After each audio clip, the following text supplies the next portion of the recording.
welcome back to yet another Universal Monster movie review. Today we are taking it back once again to 1931 as we examine the mind and the madness that is inherent in trying to bring back the dead. No, we're not talking about zombies. Those are another horror movie that we'll cover at another time. We are referring to what many people consider the birth of the modern science fiction horror.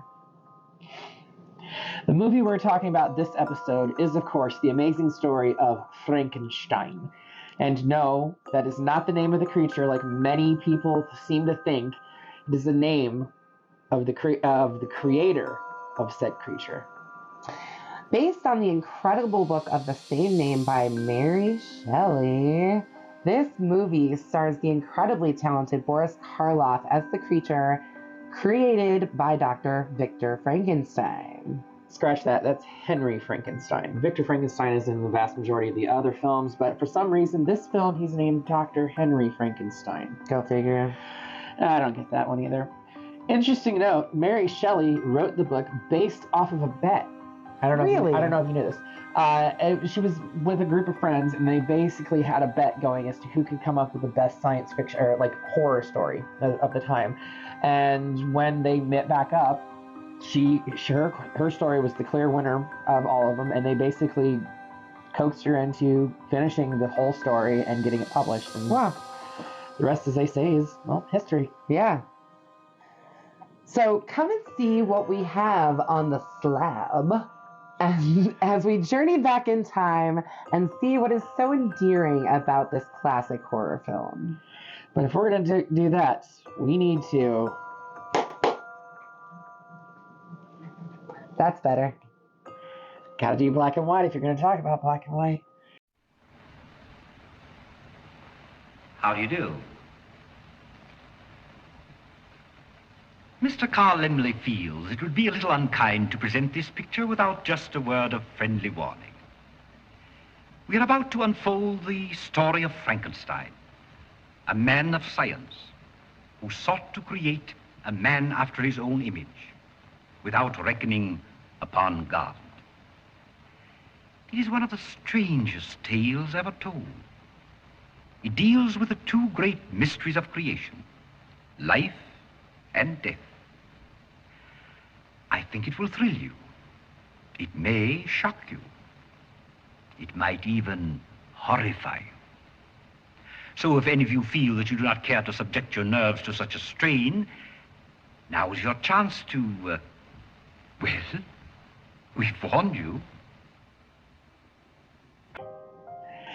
In a village in the Bavarian Alps, Henry Frankenstein and his associate Fritz, which is the early incarnation of Igor, yes, a hunchback, pieced together a human body. Yeah, this isn't going to end well. Some of the parts are from freshly buried bodies, and some of the bodies are recently hanged criminals. In a laboratory he has built inside of a watchtower, Henry desires to create a human, giving his body life through electrical devices. He still needs a brain for his creation, so at a nearby school, Henry's former teacher, Dr. Waldman, shows his class the brain of an average human being and the corrupted brain of a criminal for comparison. Henry sends Fritz to steal the healthy brain from Waldman's class. Fritz accidentally damages it, and so brings Henry the corrupted brain. Yeah, he like straight up drops the shit. Like it's kind of like a fumbly, like a oh. It's totally a moment. Or if you're from the Midwest, which we are. Henry's fiancée Elizabeth speaks with her friend Victor. There's Victor's name. Yeah, I know. They gotta make it confusing. So messed up. About the scientist's peculiar actions and his seclusion. Elizabeth and Victor ask Waldman for help understanding Henry's behavior, and Waldman reveals he is aware that Henry wishes to create life. Yet another story of a man trying to take a woman's job away from her. Ha!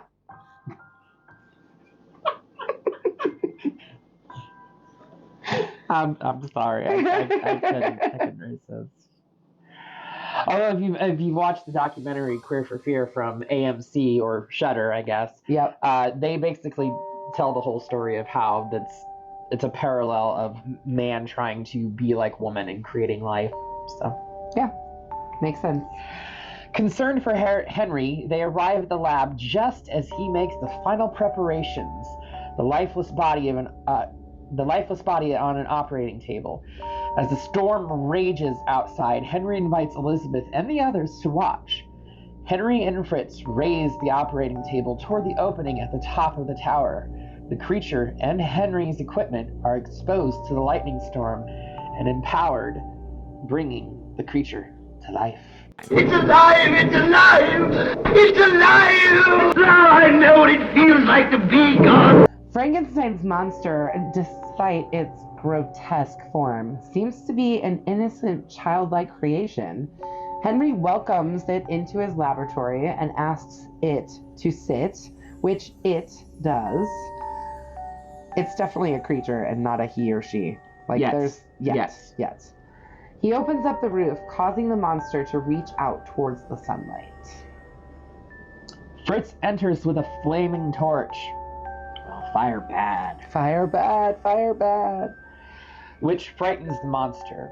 Its fright is mistaken by Henry and Waldman for an attempt to attack them and is chained to the dungeon where Fritz antagonizes it with said torch. I feel bad for the creature, honestly. I feel bad for the creature. I feel bad for Fritz. Fritz has gotten the shit end of the deal for the most part. Even though he participates in some of the abuse, I feel bad for Fritz because he does whatever he's told. Pretty much. Hearing Fritz screaming in the dungeon, and Henry and Waldman run down, finding that the monster has forcefully hanged Fritz. He got his comeuppance. Like I said, I do feel bad for Fritz. The monster lunges at the two, but they lock the monster inside. Realizing the monster must be destroyed, Henry prepares an injection of a powerful drug, and the two conspire to release the monster and inject it as it attacks. When the door is unlocked, the monster lunges at Harry as Waldman injects the drug into the monster's back. The monster falls to the floor, unconscious. Henry collapses from exhaustion, and Elizabeth and Henry's father take him home. Henry is worried about the monster. Of course he is, because that's his creation. Right. But Waldman reassures him that they will destroy it. While Henry is home, recovering and preparing for his wedding, Waldman examines the monster as he prepares to vivisect it. The monster strangles him. Seems as though maybe we can create life but can't get rid of it. Well, I think it's the age-old question of what do you do with the creation? You know, I mean, you've created this thing, this entity. Now you need to figure out something to do with it. Mm-hmm. He is such a childlike embodiment of somebody that knows absolutely fucking nothing. Mm-hmm. And as such, you need to fill him with knowledge and encouragement, but all they've ever shown him is rage and contentment. Yeah. Yep. So he escapes from the tower and wanders through the landscape, encountering a farmer's young daughter, Maria. She asks him to play a game with her, which they toss flowers into a lake. The monster enjoys the game, but when the monster runs out of stock, thinking that Maria is one of the flowers to count, he throws her into the lake, where she drowns just beneath the surface, and the monster runs away. With preparations for the wedding completed, Henry is happy with Elizabeth. They are to marry as soon as Waldman arrives. Victor rushes in, saying that Waldman has been found strangled. Henry suspects the monster. Next, the monster enters Elizabeth's room, causing her to scream. I think it would cause most people to scream. I think so.